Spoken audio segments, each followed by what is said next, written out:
Hello students, today we are going to discuss class 8 science chapter first. ये science का chapter first है। ये class NCERT की book है, क्लास 8 के लिए है।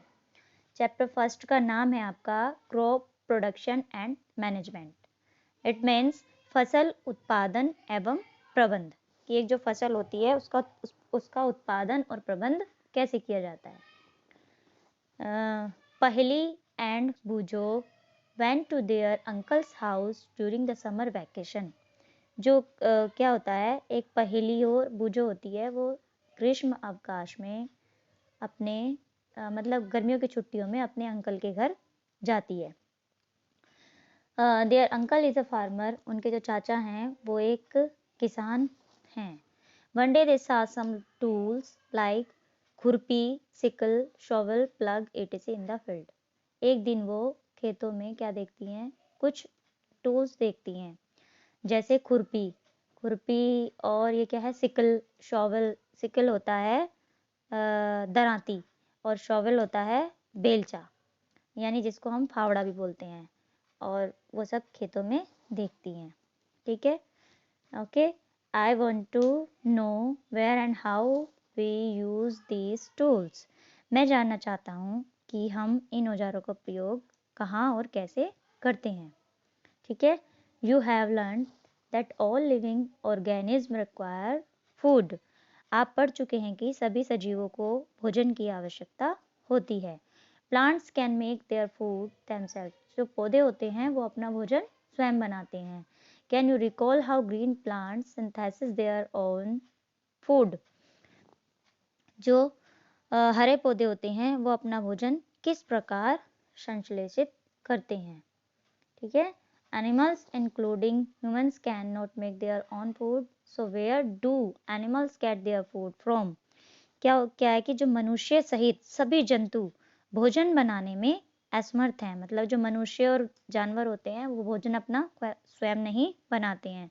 तो जंतुओं के भोजन का स्रोत क्या है, तो मतलब उनको कहाँ से भोजन मिलता है। बट लेकिन first of all why do we have to eat food. सबसे पहले हमें ये जानना है कि हम भोजन ग्रहण ही क्यों करते हैं, मतलब हम भोजन क्यों खाते हैं। ठीक है, तो you already know that the energy from food is utilized by organisms for carrying out their various body functions such as digestion, respiration and excretion. It means आप जानते हैं कि जो सभी सजीव जो होते हैं भोजन से प्राप्त ऊर्जा का उपयोग विभिन्न जैविक प्रक्रमों जैसे भोजन से हमें क्या क्या मिलता है, पाचन, श्वसन एवं उत्सर्जन के संपादन में करते हैं। ठीक है, we get our food from plants और एनिमल्स और बोथ। हम अपना भोजन पौधे एवं जंतुओं तो दोनों से ही प्राप्त करते हैं। ठीक है, आगे, since we all need food, how can we provide food to large number of people in our country. क्योंकि हम सभी को भोजन की आवश्यकता होती है, अतः हम अपने देश के इतने अधिक लोगों को भोजन किस प्रकार उपलब्ध करा सकते हैं। नेक्स्ट है, food has to be produce on a large scale. भोजन का बड़े स्तर पर उत्पादन करना आवश्यक है। ठीक है, in order to provide food for a large population, regular production, proper management and distribution of food is necessary. एक विशाल जनसंख्या, मतलब एक जो बड़ी जनसंख्या में लोग होते हैं को भोजन प्रदान करने के लिए इसका नियमित उत्पादन करना और उचित प्रबंधन एवं वितरण करना आवश्यक होता है। ठीक है, फर्स्ट पॉइंट है इसका, कैसे करते हैं हम। जैसे सबसे पहले है हमारा एग्रीकल्चरल प्रैक्टिसेस। इट मीन्स कृषि पद्धतियाँ। क्या होता है, till 10,000 BC people were nomadic, मतलब लगभग 10,000 ईस्वी पूर्व तक मनुष्य घुमंतु थे। घुमंतु यानी इधर उधर घूमते रहते थे। They were wandering in groups from place to place in search of food and shelter. वे क्या करते थे, वे एक स्थान से दूसरे स्थान तक भोजन एवं आवास की खोज में समूह बनाकर इधर से उधर घूमते रहते थे। They ate raw fruits and vegetables and started hunting for animals for food. उन्होंने क्या कर दिया था, उन्होंने वे कच्चे फल और सब्जियां खाते थे और उन्होंने भोजन के लिए जंतुओं को मारना शुरू कर दिया था। ठीक है। Later they could cultivate land and produce rice, wheat and other food crops, thus we was born agriculture. तभी उन्होंने बाद में ऐसा करते करते फिर उन्होंने बाद में चावल की खेती की, गेहूं की और अन्य जो खाद्य हमारी जो फसलें होती हैं उन सभी को उत्पादित किया। तभी से हमारा कृषि दस वाज बोर्न, तभी से हमारी कृषि का प्रारंभ हुआ, यानी हमारी कृषि का जन्म हुआ। लोगों को कृषि करना आया, खेती करना आया कि खेती कैसे की जाती है। When plants of the same kind are grown and cultivated at one place on a large scale, it is called a crop. जब एक ही किस्म के पौधे किसी स्थान पर बड़े पैमाने पर उगाए जाते हैं तो इसे फसल कहते हैं। For example, crop of wheat means that all the plants grown in a field are that of wheat. गेहूं की फसल का अर्थ क्या होता है कि खेत में उगाए जाने वाले सभी पौधे गेहूं के होते हैं। You already know that crops are of different types like cereals, vegetables and fruits. कुछ आप जानते हैं कि फसलें विभिन्न प्रकार की होती हैं, जैसे कि अन्न, सब्जियां एवं फल।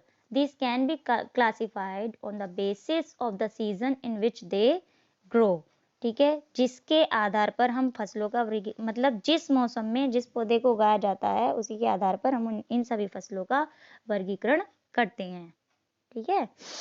India is a vast country. जो इंडिया है वो एक बहुत बड़ा देश है, हमारा देश है, विशाल देश है।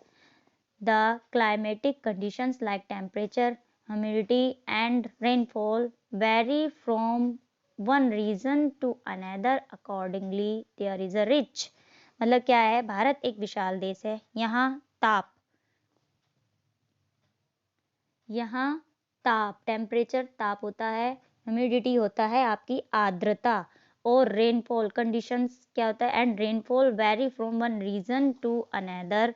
क्या होता है कि यहाँ पर ताप, आर्द्रता और वर्षा जैसी जलवायु की परिस्थितियाँ एक क्षेत्र से दूसरे क्षेत्र में भिन्न हैं। ठीक है। Accordingly, there is a rich variety of crops grown in different parts of the country. अतः देश के विभिन्न भागों में अनेक प्रकार की फसलें उगाई जाती हैं। ठीक है। Despite this diversity, two broad cropping patterns can be identified. These are, ठीक है, इस विविधता के बावजूद भी मोटे तौर पर फसलों को दो भागों में बांटा गया है। इनको दो भागों में बांटा गया है। नंबर फर्स्ट है खरीफ क्रॉप्स और नंबर सेकंड है रबी क्रॉप्स। मतलब खरीफ की फसलें क्या होती है? The crops which are sown in the rainy season are called kharif crops. ये वे वाली फसलें होती हैं जो केवल रेनी सीजन में यानी वर्षा ऋतु के मौसम में उगाई जाती हैं, तो उनको हम खरीफ क्रॉप्स कहते हैं। The rainy season in India is generally from June to September. जो रेनी सीजन होती है वो भारत में सामान्यतः कब होती है? जून से लेकर सितंबर तक रेनी सीजन आता है। ठीक है। Next, paddy, maize, soybean, groundnut, cotton etc are kharif crops. ये हमारी खरीफ क्रॉप्स है। पैडी होता है आपका धान। ठीक है। मेज मक्का, सोयाबीन आप सभी जानते हैं। ग्राउंडनट होती है आपकी कपास। ठीक है। और कॉटन आर खरीफ फसल। ये सब आपकी खरीफ फसल है। सेकंड है रबी क्रॉप्स क्या होती है? The crops grown in the winter season are called rabi crops. जो किसके? शीत ऋतु के मौसम में उगाई जाने वाली फसलें होती हैं वो रबी क्रॉप्स कहलाती हैं। Their time period is generally from October to March. और इनका जो समय पीरियड होता है, जो इनका समय होता है वो कब होता है? अक्टूबर टू मार्च, अक्टूबर से लेकर मार्च तक होता है। एग्जाम्पल के लिए आपको दे रखा है रबी क्रॉप्स आर वीट। जो रबी क्रॉप्स होती है वीट होता है गेहूं। ग्राम चना, पी मटर, मस्टर्ड होता है आपका सरसों। एंड लिंसीड होती है आपकी अलसी की, एक अलसी की फसल होती है। ये सब आपकी किसमें? विंटर सीजन में उगाई जाती हैं। बिसाइड्स दीज, इनके अलावा पल्सेस एंड वेजिटेबल्स, जो दालें और सब्जियां होती है, are grown during summer at many places. ये क्या होती है? जो पल्सेस होती है यानी दालें और सब्जियां ग्रीष्म ऋतु में उगाई जाती हैं। ओके, बेसिक, अब आपका इसका फर्स्ट ये पॉइंट है। Second point, basic practices of crop production, मतलब आधारित फसल पद्धतियाँ। ठीक है, why can paddy not be grown in the winter season, जो पैडी की फसल होती है, मीन्स जो धान की फसल होती है, वो हम विंटर सीजन में क्यों नहीं उगा सकते हैं? क्योंकि because paddy requires a lot of water, जो पैडी की फसल होती है उसको पानी की बहुत ज़्यादा ज़रूरत होती है। देयरफॉर, इसीलिए it is grown only in the rainy season, इसलिए इसको रेनी सीजन में ही बोया जाता है। Next, cultivation of crops involves several activities undertaken by farmers over a period of time.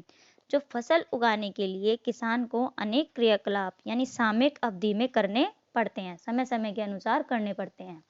ठीक है, you may find that these activities are similar to those carried out by a gardener or even by you when you grow ornamental plants in your house. क्या कि जिनका उपयोग माली अथवा आप सजावटी पौधे उगाने के लिए करते हैं, ये क्रियाकलाप अथवा कार्य कृषि पद्धतियाँ जो आगे दी गई हैं, मतलब किसी इस तरह की हमारी सबसे पहले जो कृषि होती है, कृषि को करने के लिए हमें सबसे पहले किस चीज एक्टिविटी क्रियाकलापों की हमें जरूरत होती है। ठीक है, तो to as agricultural practices these activities are listed below. तो इसकी जो लिस्ट है वो आपको नीचे दे रखी है। सबसे फर्स्ट पॉइंट पर है प्रिपरेशन ऑफ सॉइल, मीन्स मिट्टी तैयार करना। सबसे पहले किसी भी फसल को उगाने के लिए हमने क्या करना होता है, हमें सबसे पहले जो मिट्टी होती है उसको तैयार करना होता है। सेकंड है सोइंग, सोइंग क्या होता है, बुआई, फिर हमें उसमें बुआई करनी होती है। थर्ड पॉइंट है adding manure and fertilizers, means खाद एवं उर्वरक डालना, उसमें खाद वाद डाली जाती है। फोर्थ पॉइंट है आपका इरिगेशन, इरिगेशन होता है सिंचाई करना, फिर उस चीज की सिंचाई करी जाती है। ठीक है, फिफ्थ है प्रोटेक्टिंग फ्रॉम वीड्स, यानी खरपतवार से सुरक्षा करनी होती है।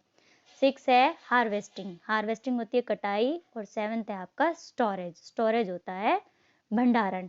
ये आपको मैं यहीं तक अभी स्टॉप कर देती हूँ, आपको नेक्स्ट वीडियो में आगे इसके आगे का चैप्टर आपको नेक्स्ट वीडियो में पढ़ाया जाएगा। And thanks for watching video.